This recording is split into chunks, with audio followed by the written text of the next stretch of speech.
All right. Let's sit tall and close the eyes.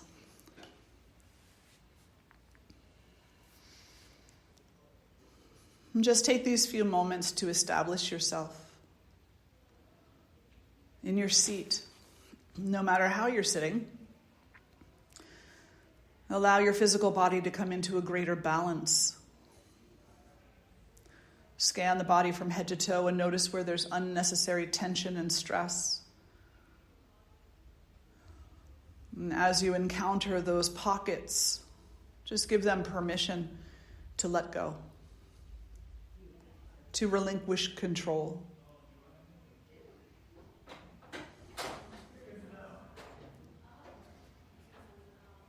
And as you're breathing, become aware of the breath.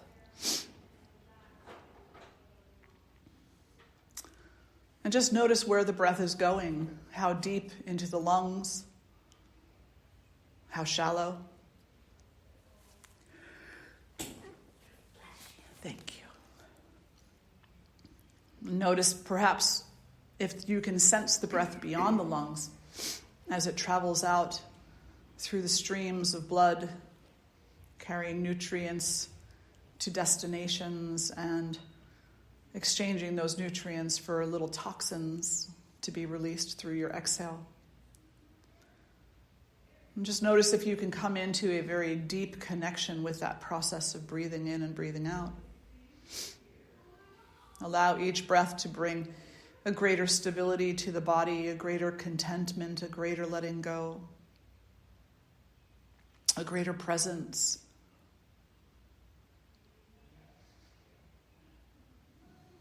And then finally, bring your awareness to the mind.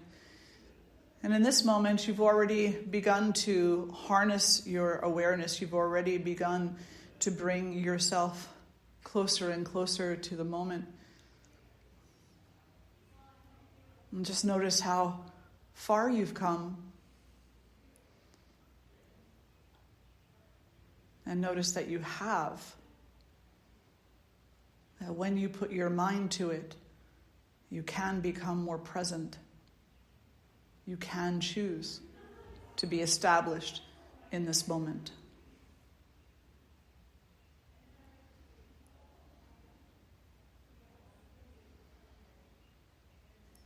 Know yourself. That in your humanness you are the one who can choose. And in your spiritual soul, you already are the one who is, who has chosen.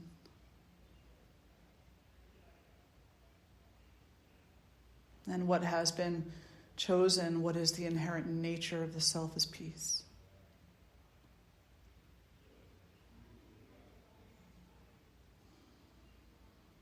And drawing the hands together in front of the heart. And we'll lift our voices in one beautiful Om. Take a breath in.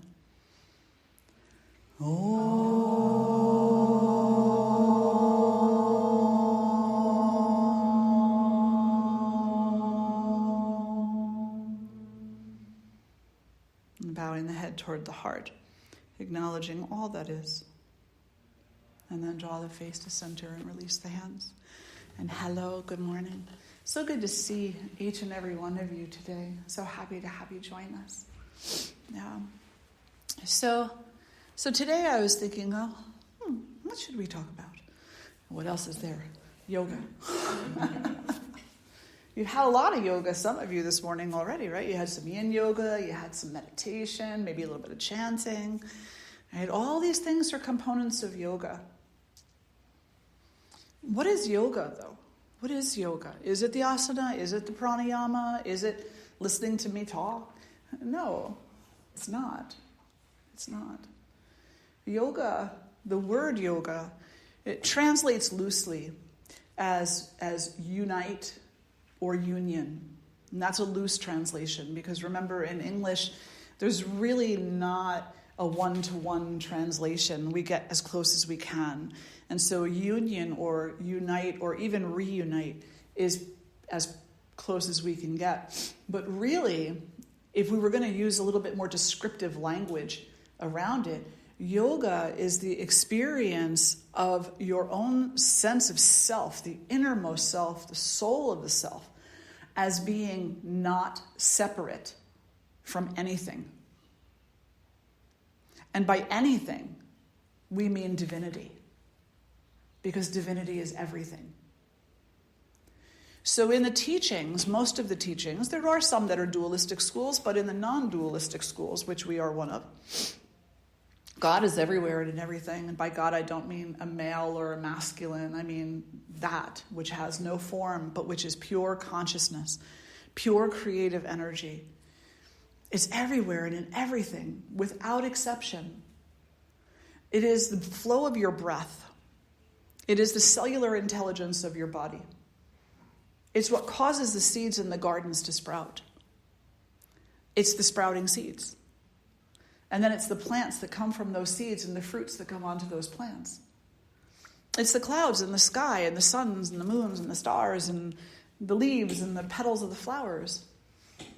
It's the creative flow of consciousness that's going into the making of these beautiful stained glass windows.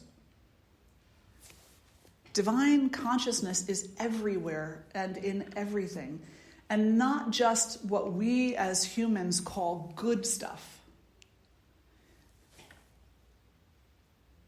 The wonderful, beautiful human being who is making these, Jolene, she's just such an amazing artist. But there's trial and error to this, right? There's so much trial and error. And she would message me every once in a while and say, oh, I had it almost done and then a piece broke. That breaking is also divine consciousness. It's all divine consciousness, expressing and experiencing itself for the benefit of your humanness and for the benefit of your humanness in coming to a more profound understanding of your dharma, of your purpose here in this body, in this life, and then beyond that.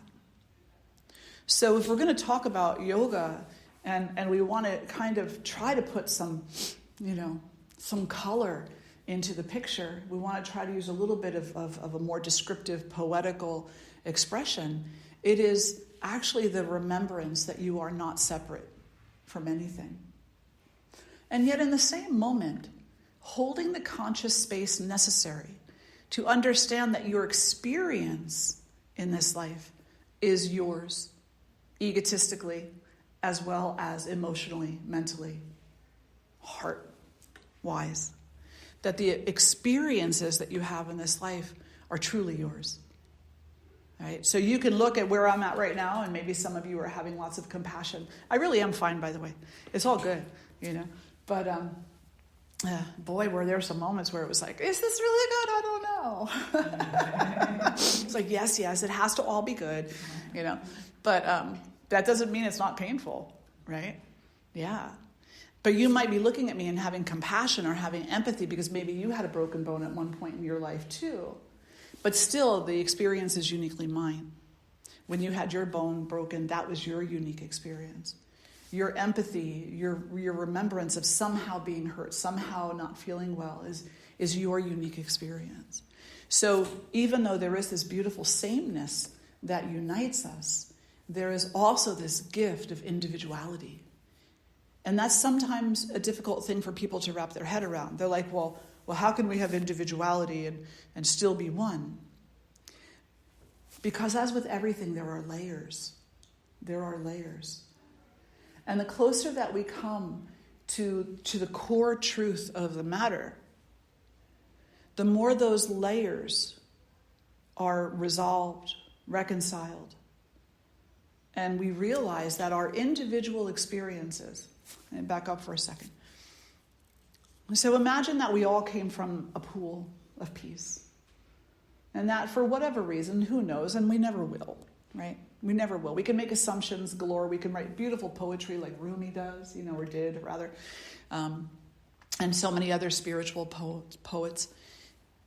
But really, we're never going to know why. But at some point, time began. Linear time began. And at some point in that linear time, humans emerged, right? If you want to say they were created, if they've just emerged, they appeared. And when that happened, we were given a gift. We were given the gift to remember, and we were given the gift to forget. And we were given the gift to remember what had been forgotten. And we were given the free will to choose, to some degree, to all degrees, to the absolute degree. Are we going to remain forgetful, or are we going to begin to remember? And so every experience that we have along the way, if you want to bring it down to one common denominator, it is constantly the invitation to make that choice. Am I going to sit where I am right now and forget? Or am I going to sit where I am right now and remember? Am I going to forget our unity? Am I going to forget our similarities? Am I going to forget compassion and empathy and unity? Or am I going to remember it? It gets complicated because we live in a world of such violence and of such ignorance. And there's a beautiful quote that I would like to share with you. This is a book by Kirpal Singh, The Crown of Life, a study in yoga. And in here he quotes Ben Jonson, who said, "I know no disease of the soul but ignorance. I know no disease of the soul but ignorance." So when we, through our free will, choose to remain forgetful, it's said that we're ignorant. It's said that we're choosing ignorance. Now, understandably, there's lots of social factors that go into this, and it's a very complicated matter. But on some level, the reality is you can either be kind or cruel. You can either be supportive or neglectful. You can either lend a helping hand to the best of your ability, or you can withdraw that helping hand. When it comes down to it, you always have that choice, no matter what your life condition is. And proof of this, I've seen with my own eyes. For example, when I went to India many, many years ago, I couldn't help but it broke my heart so wide open that we would be walking through villages where people don't have doors and windows. They live in cinder block houses that are, maybe as wide as that window and about as deep. They have one room, and it has a doorway and a window way. And there might be curtains on the window, but there's no window. There's no glass or anything there protecting them. You go in, it's a very modest place. They have a bed, which is a couch in the daytime. Then maybe they have a chair or two. They probably have a sink, or maybe their sink is outside. And then they have something to cook in, an old stove or some type of a fire feature. And you go there, and here, I'm an American, right? So we have indoor plumbing. We have, comfortable chairs to sit in. We have multiple rooms. We have cars to drive in. We have so much food. We waste so much, right? So we go there, and the American mind comes forward and says, oh my gosh, these people are so poor. But then the spirit comes forward and says, look how kind they are. They have, in relationship or in comparison to the American way of life, so many of these villagers have very little to nothing in comparison, materialistically speaking. And yet they will give you whatever they have. Come in and sit with me, have a glass of water. Come in, let me feed you. Even in that situation where they are on a global scale considered to be some of the poorest people in the world, they choose kindness. So I don't want to hear, that we in our American entitlement can't choose kindness because we've just been, too damaged by our parents or by our school teachers or whatever. We can always choose kindness. Always. And those other things are nothing but egotistical excuses.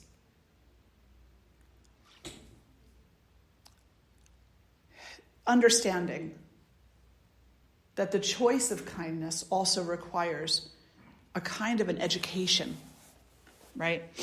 So if a child never is taught about kindness, will they know what kindness is? Well, on a sub-psychic level, perhaps they know the difference between suffering and not suffering.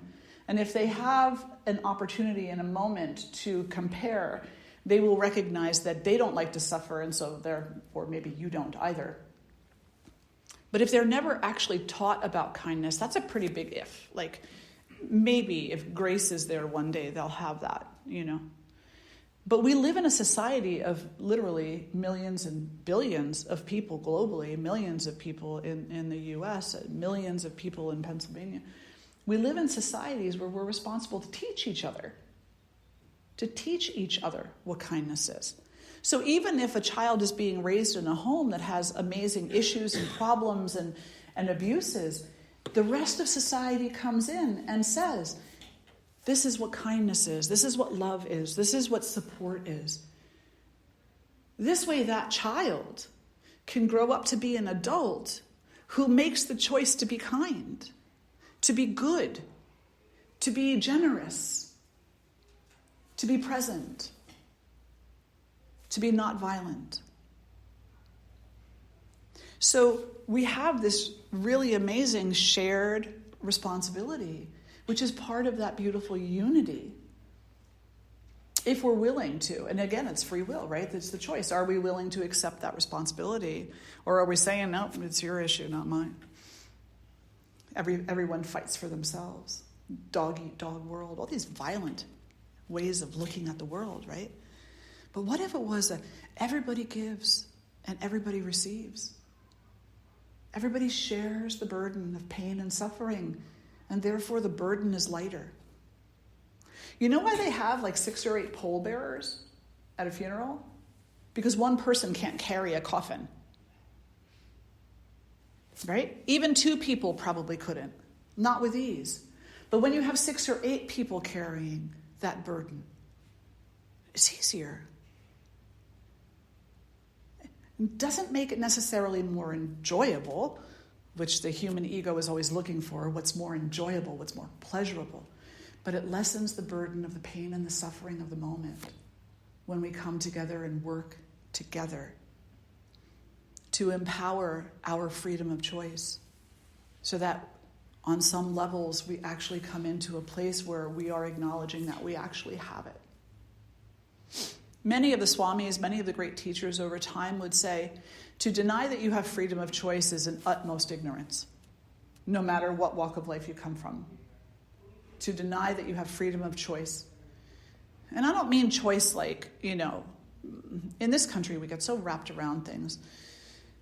If you live in a socioeconomically depressed area where the government is actively working to keep you depressed, that's a hard situation. I'm not talking about that. Right? That's something that society needs to come together to rectify and to level the playing field for everybody. Again, social responsibility. It's very simple. But when it comes to being kind, at the very least, to recognize that that is a free will that we have. It is a choice that we are always able to make. And so the great teachers through time would say, and if you deny that you have that choice in any moment, then that's evidence of ignorance. We start in the place of nonviolence. Patanjali, the father of yoga, not because he created it or anything, but because he was really the first one to write it down in kind of a technical manual called the Yoga Sutras of Patanjali. He was the first one to put it down on paper in such a way that it could be referred to and used as a teaching guide. He was the first one to kind of break it down into a methodology, a scientific methodology, and to say, if you consistently follow this methodology, the methodology of Patanjali, the Eightfold Path of Patanjali, then you'll experience a greater profound awareness of your free will.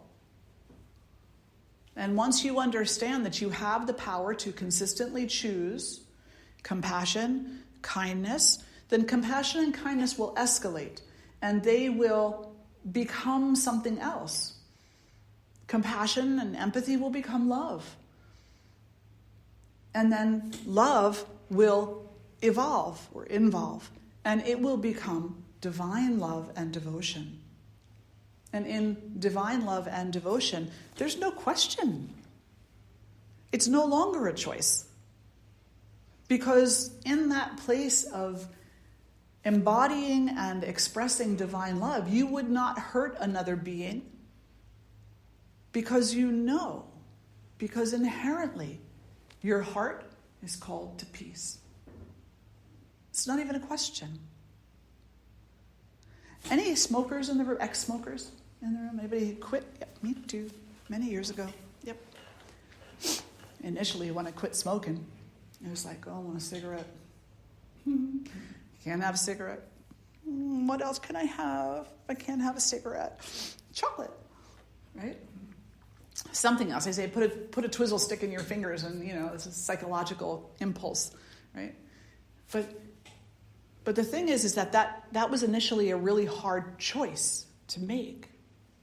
So somewhere inside of myself, I had to call myself to action. You had to call yourself to action. Whenever you have tried to change a habit in your life, you have had to call yourself to action.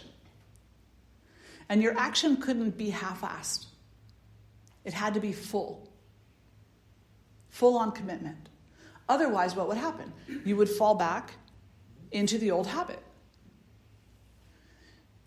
So there needs to be, in this yoga, discipline of action. We have to call ourselves to it. We have to say, I don't like suffering so much that I know you don't like suffering either. And that has to become the priority. I know I don't like suffering, especially unnecessary suffering. Some sufferings we can't help, right? Some sufferings there's not much we can do about, but there's a whole lot of suffering that we can do a whole lot about. And I know that when I get caught in that storm of self-imposed suffering, it's almost unbearable. And if I feel that way and we're kind of similar on a lot of levels, then I know that you must feel that way too. So now I need to look at my life with disciplined action and disciplined awareness and say, in what ways in my life am I imposing harm on you? In what ways in my life am I being harmful? And then make corrective action. Stop behaving in that way. So some people say, well, as a yogi, you should be peaceful all the time and never bothered by anything. And it's like, no, I'm not a saint. I'm sorry. I'm not a saint. I'm a human being who, within this beautiful scientific paradigm of yoga, am applying the necessary quality of disciplined action. Yoga is activism. Yoga is not passivism. Yoga is saying you have the free will, but you know what? Bring another broken person into the room with you and they will try to take that free will from you. They will try to talk you out of it. They will try to possess you and overpower you. Because once you have two people in the same room, if both those people have some, brokenness to them, one is always going to have a need to feel superior, a need to overpower, a need to come out on top. It's the way we've been trained culturally. Got to do one better than you. So we have to take a stock of ourselves. We have to take an inventory. And then we need to recognize that I can no longer behave that way if, in fact, I wish to live to my potential of not causing myself or others suffering. If I wish to come close to yoga or to experience yoga, then I need to no longer behave in that way. So it is very much an active practice. A saint is something different than a yogi. I mean, a saint can be a yogi, but a yogi is not always a saint. A saint is an individual who lives by grace and grace alone. They have no want for anything. They have no desire. They don't even desire to support the world. They don't desire that. Isn't that strange? A saint does not desire to support the world. Because it's not a question any longer. They don't have to desire it. Because it's not being driven by the ego. It's being compelled by the heart. What else would they be doing in a given moment if not serving? There is nothing else. Desire comes from the place of thinking there are two things. There's pleasure and there's pain. And then using your free will to make the choice between the two. I desire pleasure. I desire pain. And yeah, people do desire pain too. But when you're talking about a saintly individual, there's no choice. Because they recognize that they are one with all that is. And they've only been put here for a single reason. They've relinquished the rest of it. This is why Amma, the Divine Mother Amma, the hugging saint, she can stand up at those rallies that she has and hug hundreds of people. And she won't stop until everyone has been embraced. Now, think about your average individual. And suddenly they have 1,000 visitors at their house, and they are responsible to hug every single one of those people. By the end of it, they're just going to be, what? Feeling like they got to take a shower, aggravated, tired, this, that, the other thing. But not Amma. Why not Amma? Because she remembers, she knows herself, and she knows herself to be a conduit of grace. She knows that the grace that flows through that conduit is limitless. She knows that she's not giving anything of herself. She's only giving of that. And therefore she lacks nothing in anything she does. So she doesn't have to gobble up some more energy to keep her going. She stays, she goes, whatever. You know, Swamiji would say too, he'd say, we're here, and then we're not here. Don't be so attached to being alive or dying. Don't be so attached to these two things, because there's not much you can do about it. Instead, just be present. Instead, just be present. So I digress a little bit. And go back. There's another quote I want to share with you in here. Sri Raga said, truth is higher than everything, but higher still is true living. Truth is higher than everything, but higher still is true living. So when we come to this path of yoga, when we arrive on this path of yoga, when we awaken to this path, we think we're just kind of coming to class once a week, you know, learning a little bit. But most of you will acknowledge, if not all of you, hopefully, will acknowledge that there's been something that you've learned that's touched the rest of your life. There's been something that you've learned that has touched the way you interact with others, touched the way that you see things, touched your own heart. And on some level, you've chosen to run with that.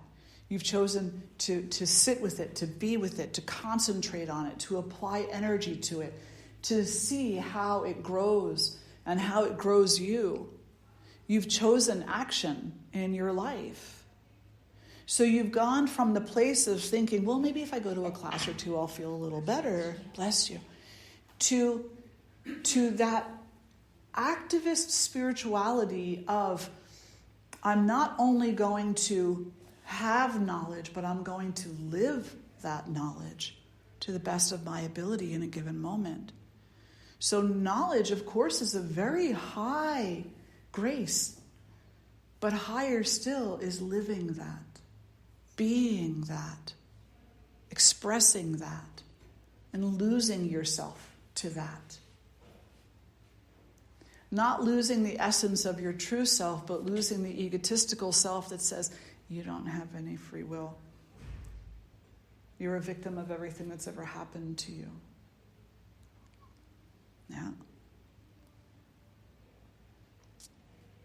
Now, I just want to be really clear because I know I'm sitting here and I'm like a middle-aged white woman who, in my later life has actually been really super privileged. I had a wonderful husband who was super supportive of me. We led a fairly comfortable life. I've had a lot of opportunities open to me because primarily, we're middle class, white. Being born a white individual, most definitely privileges that go along with that as well, no matter what my background is. But I also know what it is to be oppressed, suppressed, and abused. Absolutely know what that is. My younger life was not a pretty picture in any way, shape, or form. And there were so many crossroads where if I had turned in one direction rather than the other, probably wouldn't be sitting here right now talking to you. I could have gone down so many other avenues. That was my choice. I could have stayed with alcohol. I could have stayed with drugs. I could have stayed with self-abuse. I could have stayed with abusers. I could have stayed broken. And I'm not saying I'm not broken, because look, we're all broken. And just to prove it, I got a broken knee, right? We're all broken. But I could have stayed there in that mentality and said, this is all there is to me.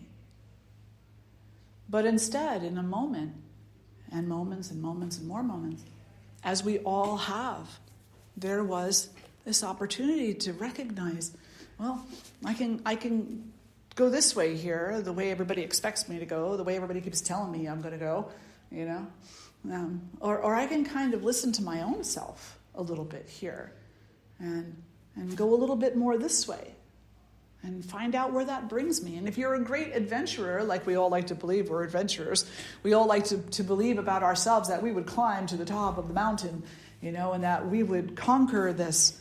We would go there and do that. We are going to just be such amazing life explorers, but yet we haven't explored ourselves even this much.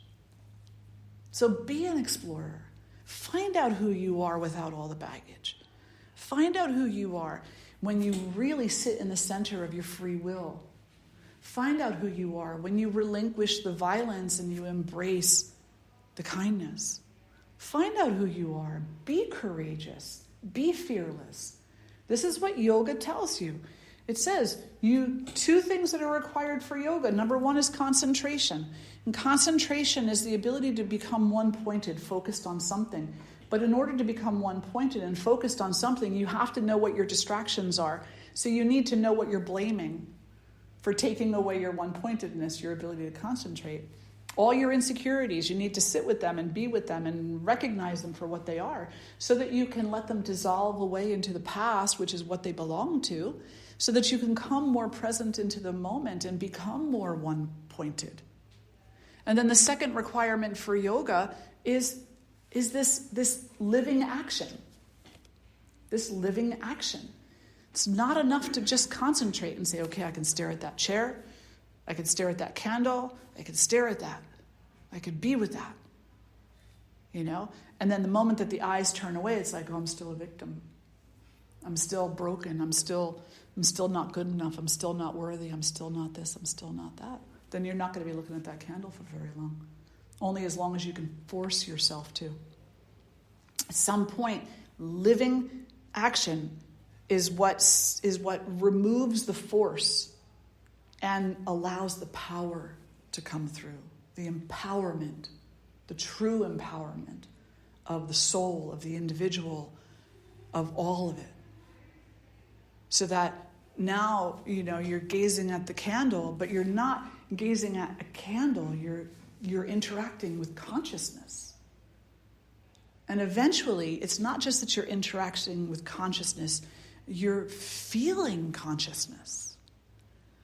And it's not some other consciousness, it's your very own consciousness, which is the same consciousness that created these beautiful stained glass panels, that grows the seed into a plant, that brings forth the flower and then the fruit, that is present in every single other being in the world. You feel that, and you know it You know it to be you. That's yoga. That's yoga. So I want to read you another quote. I love this book, by the way. It's a very old book. It originally came out in the 1960s, I believe it was. Where's the page? First edition was 1961, before I was even born. And then they stopped publishing it in the 1980s, I guess, but you could probably find it online at one of the books. It's The Crown of Life, A Study in Yoga by Kripal Singh.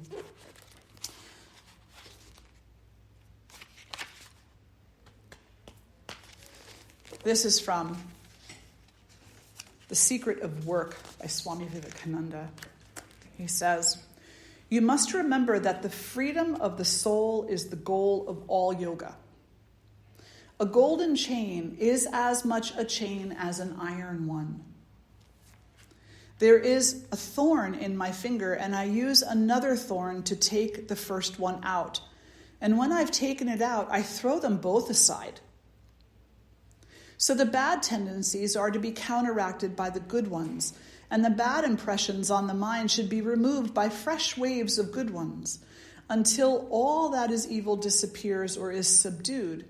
Thus, the attached becomes the unattached." And eventually, the desire that you feel to be happier, to do better, becomes a non-desire. Not because you no longer... Not because those things are no longer important, but because you no longer have to strive for them. Because the muck and the mud that was keeping you from knowing yourself has been resolved. And those things simply shine forth in you because they're part of who you actually are. They're not medals. You know how, like, you've all seen in a movie somebody receive the Purple Heart for brave actions, and someone puts the medal on them, you know, like the colonel or whoever it is, and it's almost like he gives evidence that there was an action that was valiant in the past. You don't need that. You are already that action, not in the past, but in the present, now, and in every moment to come that you are embodied. You are that action if you choose to be. And if you don't choose to be that, then you'll choose something else. But the more that you choose, at the stage we're all at now, we're at the choosing stage. We're saying, do I go that way, or do I kind of go this way, or do I kind of go this way? We're all at the stage of choosing right now. The more that you choose that which aligns with your heart, not your ego, your heart, that which allows you to rest easy in relief. Not relief because it's easy, but relief because you know you're not harming yourself or others, because you know it's the right thing to do. Because you know. And not because you know, but because you know. The more that you choose it, the easier it becomes. And then the desire associated and the aversion associated with, well, do I go that way, or do I go this way? Do I go that way, or do I go this way? Which one do I do? Which one do I do? The desire and the aversion that is associated with that minimizes. It begins to withdraw itself because it understands that in the light of grace there is no room for it. Eventually you simply take right action because it really is the only thing for you to do. Period. And then you've known, then when that is your experience, you'll know, although it won't matter because you'll be of a particular mindset, but you'll know that that is what we call the parasadhana, the supreme practice, the supreme expression of your spiritual self, is when, as Swami Shivananda said so beautifully, you simply be good, do good, are good, serve all, love all, hate none.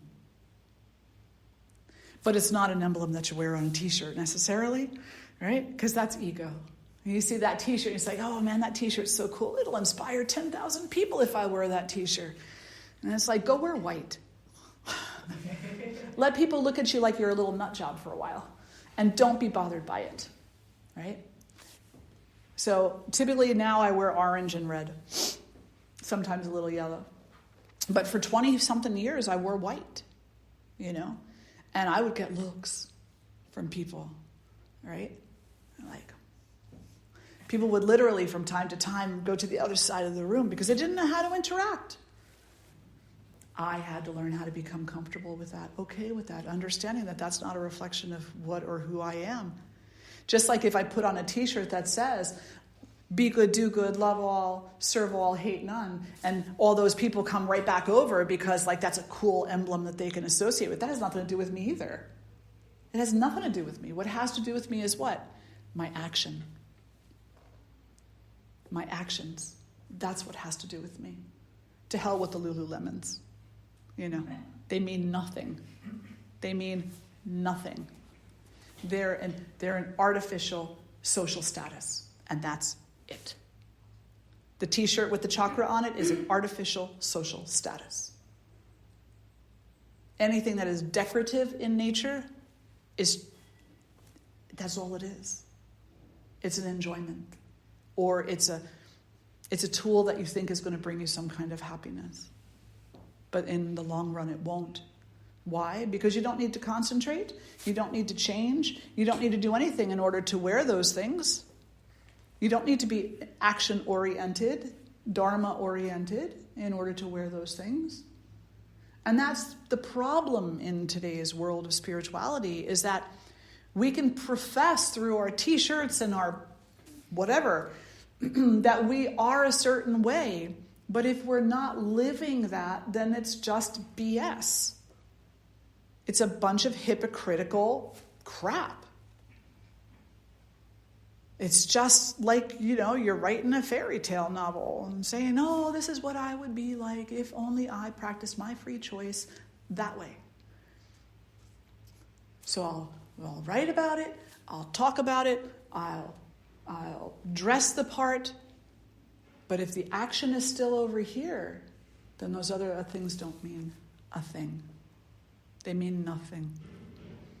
And if anything, you're corrupting them within yourself. I have a student ask me one time, well, don't you think that, if I wear it, maybe eventually?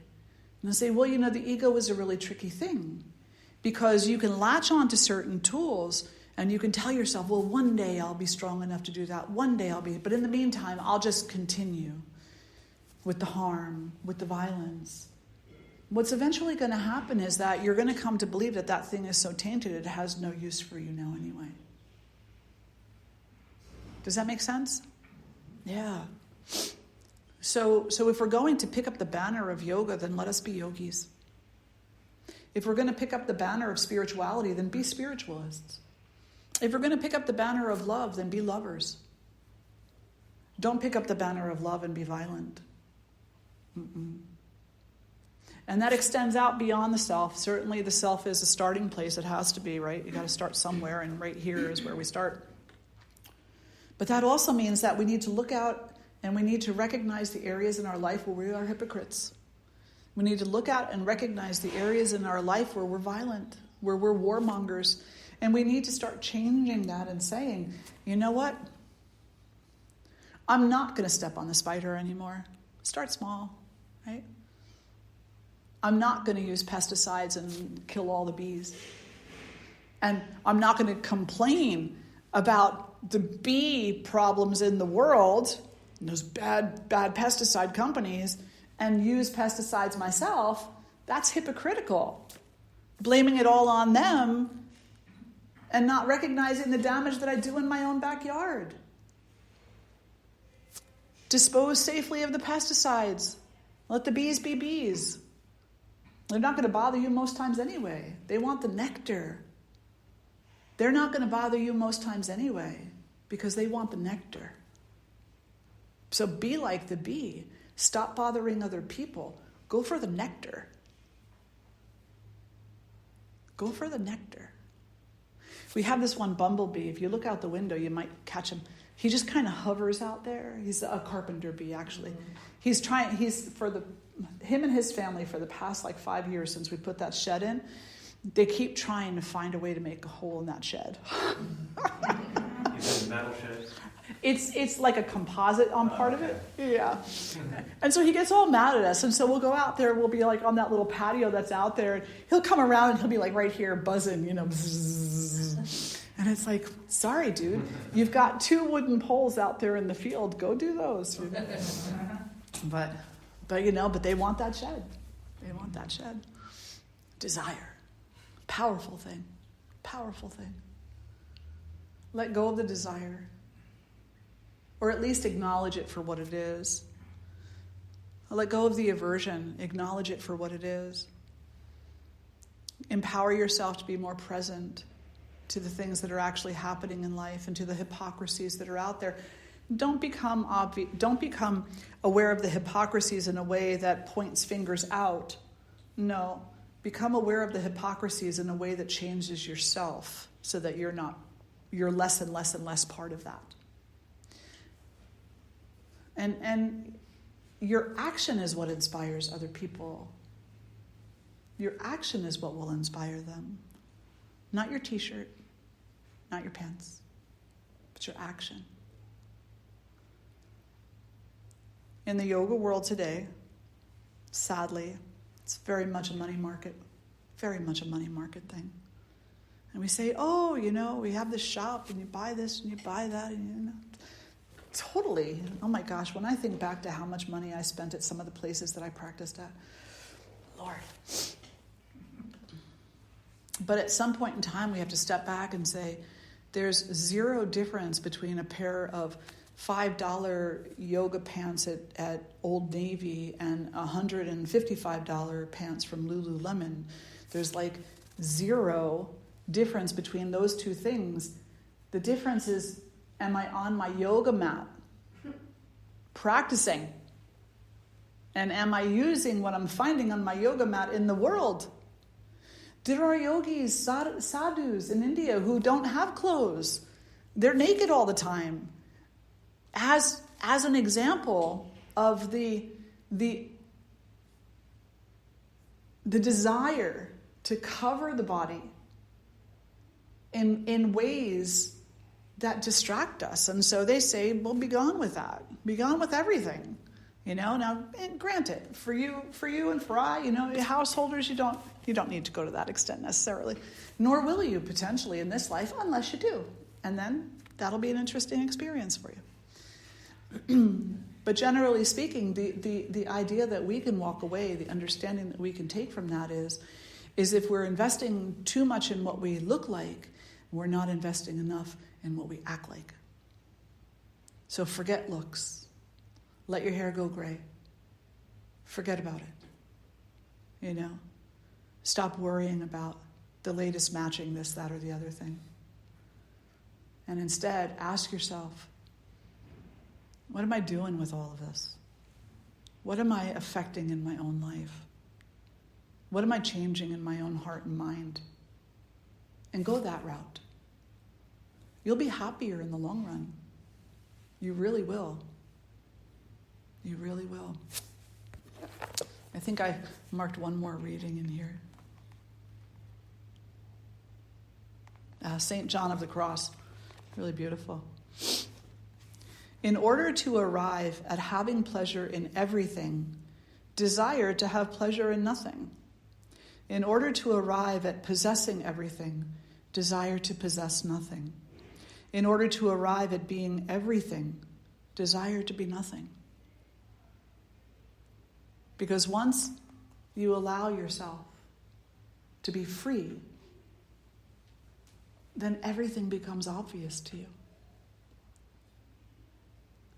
But as long as you say, I don't want to be that, then what you're saying is no to all of this.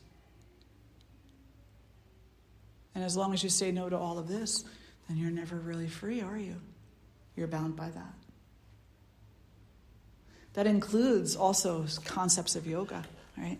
It includes saying, I want to be a yogi. I want to be a yogi. I don't want to be a yogi. Forget that. Don't want to be a yogi. Just be a good person. Then you are a yogi. Just be a good person. Because if you say over and over to yourself, I just want to be a yogi, I just want to be a yogi, I just want to be a yogi, then either you're going to go the route of the artificial ego or the artificiality of the ego, which says, well, if you get the right clothes and have the right yoga mat, then you'll look the part. You don't ever have to be the part, or you'll go the route of blame and shame and feel on some level that because of all of the things that you've succumbed to in this life that you're somehow not good enough, not worthy of it, and then you'll walk away from it. Or you'll look at it and the ego will trick you into thinking that it's just too hard or that you've already got it. You have to go out there and be it. Just be it. That's where the light comes from. That's the only place that the light comes from, is when you actually embody that wisdom. So concentrate, and by concentration, it's study thyself.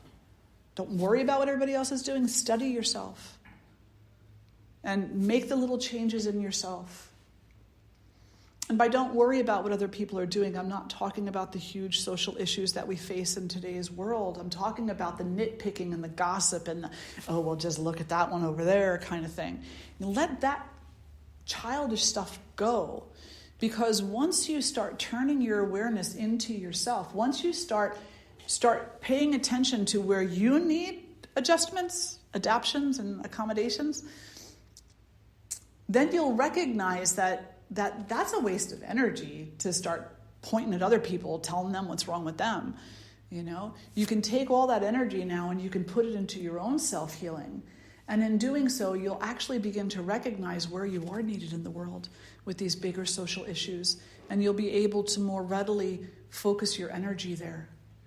You'll be less afraid because you'll have a greater inspiration. And it won't be fatigue, right? It won't be like, I'm just too tired to go out and do anything. It won't be that. I hear that from so many people. I really want to be involved, but I'm just so tired. I'm like, yeah, where do you want to be involved? Or are you saying that because you think that's what you're supposed to say? Involvement starts here first. It starts here first. You can go out and walk 10,000 picket lines if you want to, But if you're not a healthy person, what are you actually doing? Well, if we show up in numbers, it'll change things. Will it really? It hasn't yet. It hasn't yet. What we need are healthy people in the world. Would you agree? We need healthier people in the world. We need healthier people who can be an inspiration, who can teach how to be oriented toward action through healthy anger and not hatred. Right? Because anger can be healthy. Absolutely.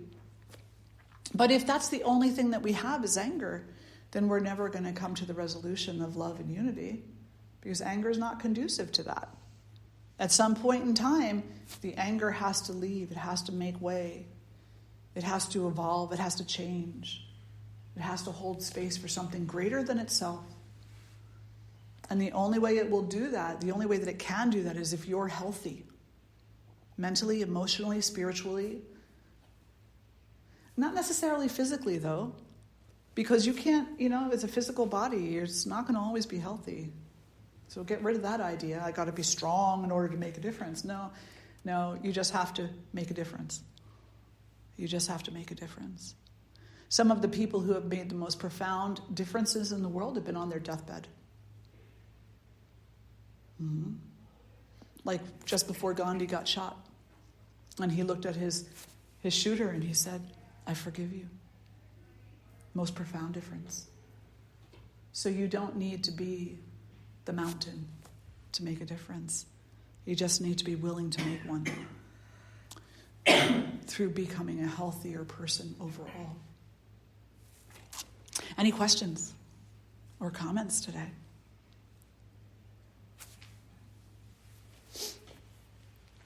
No? Okay. So you're all good?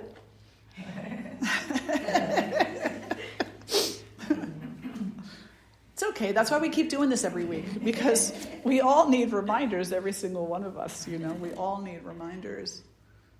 But if you are looking for some reading material, this is a wonderful book to read. But there are so many wonderful books. Don't get caught up in just the book. Read the book, apply the lesson. And then put the books away. Because you don't have to have one question answered 10,000 times. You really don't. Right? You just need to be open to the answer once. And then a willingness to live the answer. Not to just keep hearing it. Because if it's coming in one ear, and the whole space between both ears is, I can't do that, I can't do that, I can't do that, I can't do that, I can't do that, then it's not making it much beyond this little cartilage right here. You can hear it, but it's not getting in. So you've got to learn to quiet the mind so that it can come in and then take over that neurology, create those beautiful new neural pathways that are based in a more empowered way of being. And then it can come out every other orifice of the body, the eyes, the ears, the nose, the mouth, everything. Every word you say, every action you utter will be of that, rather than the, I can't do that, I can't do that, I can't do that, I can't do that. Does that make sense? Yeah. It's a path. That's why we have so many darn lives. So that we don't have to worry about getting it all right in this one. Yeah. Let's sit tall. Close the eyes. Take a breath in and a breath out. And just concentrate for a moment. Concentrate on the inner peace that exists in you, that is you. Concentrate on that. Come to know that. And allow yourself to be that.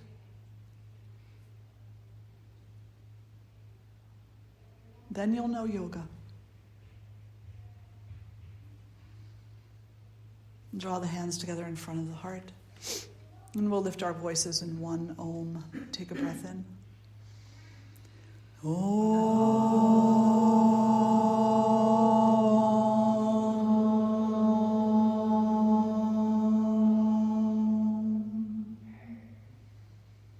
Loka samasta sukhino bhavantu.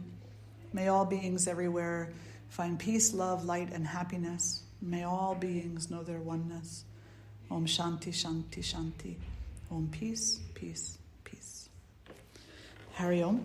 Jai Mata Di. So good to see each and every one of you today. Thank you so much for being here. Wonderful. If you haven't eaten yet, I believe that they've been hard at work down in the kitchen and they're waiting to serve you. So please allow them to do that. Enjoy the rest of your day. And I'll see you all next week. Thank you. Thank you.